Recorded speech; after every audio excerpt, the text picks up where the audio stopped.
set up here in my garden this year, so I moved it out here so it'd be no more of a shady spot and out of the way. So I got about 4 trays, broccoli, cauliflower, spinach, and some parsley sprouting here and getting ready to go out when the others need to come out. The spinach I'll have to take out and replace.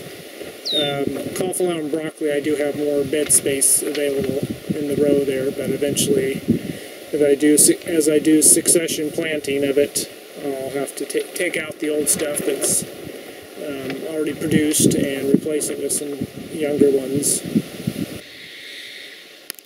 So the potatoes are doing well out here. Got the 2 beds there, and then at the far end there's another section of a bed there. Those are doing nicely down there. So they don't seem to mind the afternoon shade. So I got the butternut squash over there, and another row of tomatoes where the posts are, and some of the summer squash along here where the rhubarb is.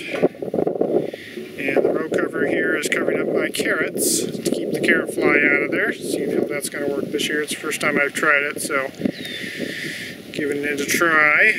So these are those 5-foot hoops and 6-foot remade cloth, stuff I had left over from protecting my crops from other stuff, so I just trimmed it up into a nice long piece and sewed it there in the middle there.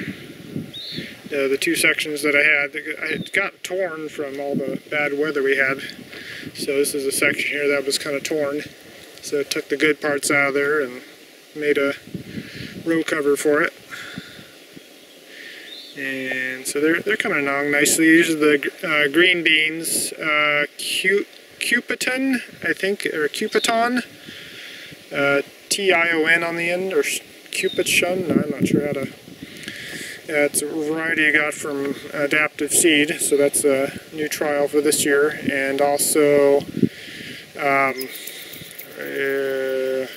let's see here, Royal Burgundy. So the stuff on the right here, it's a purple green bean. It's very nice, very what you want to say, vigorous growth. So you'll notice if you look carefully, I don't know if you can see here, but their actual plants are taller and bigger leaves than the other ones are on the left. The we got 4 rows in the 30-inch bed, and the 3 on the left there are the Cupiton or something like that, and the others are the Royal Burgundy. The one row of it here, and then there's some down at the end of the second row. I just kind of looped back, but you can see the row on the right there. They're purple stems, and you can just kind of see that they're just, maybe 25 to 30% bigger, more vigorous. So it's kind of nice. They do very well. This is the bed of red and golden beets. I'm doing my what was it here? Ruby Queens, which I've done in several years past. Last year I tried the Lutz variety, and they did terrible. They hardly even got them to germinate, and the ones that did were just scrawny little things. I don't know why they didn't like my soil here, but they didn't. So I went back to the Ruby Queens, and lo and behold, they do beautifully here. So you just kind of have to try what works. If one variety doesn't work, try another. Even though you get, somebody else that says, "Oh, this is the best variety of beets." Well, it may be for them, but not for everybody. And then the golden ones, Burpees Golden, I think, is what I'm growing this year. The one I did last year again was. I can't remember what it was now, something I got from Victory Seed, I think, but it didn't do well at all.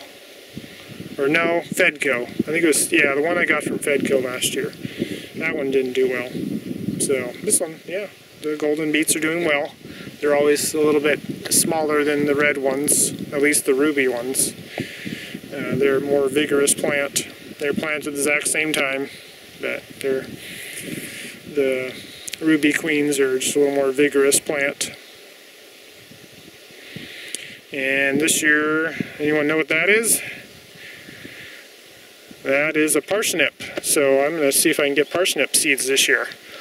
It's doing very well and got good seed production on it. I think you have to wear gloves in order to harvest them. I've heard the oils in there are really nasty on the skin, so I'm going to have to be careful with that. But anyway, I'm excited I left one in the ground there from last year. So it's a biennial seeding plant. And of course you can see my very productive sarcastic remark on my parsnips here from this year. I think I counted 15 plants, so I'm going to have a very meager harvest this year, but I don't know. Don't want to get out here and start plugging in more seeds or forget about it or something like that. I don't know. I don't need a lot of parsnips. That'll probably be plenty for what I need. We always got so much butternut squash and other stuff to eat, and sweet potatoes, and by the time I get around past them, and I got parsnips to eat too. So anyway, those didn't do too well. That's a transplant. And I don't know. The ones that are there are doing nice. I sprouted them and then transplanted them out here because I was trying to get them to do faster and more chance of less chance of the critters eating the seeds before they germinate. I don't know. I think it was the wrong time of year, or I don't know, the wrong time weather pattern. They kind of dried out and they didn't take hold fast enough before they got dried out. Maybe if I had watered just profusely every day or something like that, they may have survived. So I don't know. These would be the hardy ones, I guess, that survived. So I don't know if I'd recommend that or not method. I may try it again next year and see if I have success, or do half the patch one way and half the other way and kind of see what has better results. And we got the onions. They're doing well this year, so I'm happy about that. Cabbages, they're all doing well. So there's about 3 different varieties, so some of them are early, mid, and late. So I should be able to get a good crop. The dill is doing exceptionally well this year, happy about that. So I already got one good cutting off there, and they're starting to get some of them are going to seed already, so may not get another good cutting of them. I need to get out here and do another cutting of them. It's about time. And then dry and grind up and put in a bag for dry herbs. And we got our Swiss chard here on the other end of the dill bed. That's doing very well. I see one of them is going to seed there. I'm not sure what its problem is, but the others are doing all fine, so I'm not too worried. Dump some more water on there, my guess, and cool them off some of the hot days. The kale's doing very well. 2 different varieties here. Red Russian and the Dino/Lacinato variety. Tomatoes, we need to get out here with some string and start stringing those up. Some of them are starting to lean a little bit, but they're doing pretty good. I like to kind of let them on their own merits, hold themselves up as long as possible so that they develop nice strong stems.